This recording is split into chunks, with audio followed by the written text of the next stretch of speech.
வணக்கம்.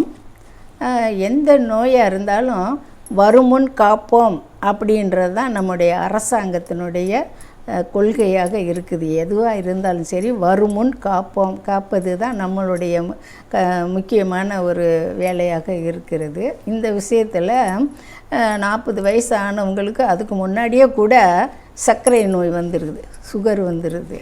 அப்படி வராமல் இருக்கிறதுக்கு நம்ம என்ன செய்யணும்னா, அந்த காலத்துலலாம் சர்க்கரை நோய் வந்துக்கிட்டே இருந்துச்சு, யாருக்குமே கிடையாது. 100 வயசு 80 வயசு 90 வயசு வரைக்கும் நல்லா தான் திடகார்த்தமாக இருந்திருக்காங்க.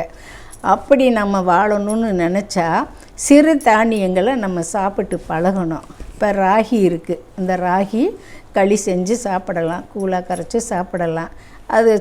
அது சாப்பிட்டிங்கன்னா நம்ம சர்க்கரை நோயிலிருந்து விடுபடுறதுக்கு சான்சஸ் இருக்குது. அதே மாதிரி குதிரைவாலி, அந்த தினை அரிசி, சாம அரிசின்னு சொல்லி அந்த சின்ன சின்ன தானியங்கள் இருக்கும். அதை நீங்கள் கேட்டு வாங்கி சும்மா ஒரு கை இப்படி ஒரு கை அள்ளி ஒரு கிண்ணத்தில் போட்டு தண்ணி ஊற்றி அடுப்பில் வச்சிங்கன்னா புசு புசு புசு புசுன்னு இவ்வளவு சோறு வந்துடும். 2 பேர் சாப்பிட்றது மாதிரியே வந்துடும்.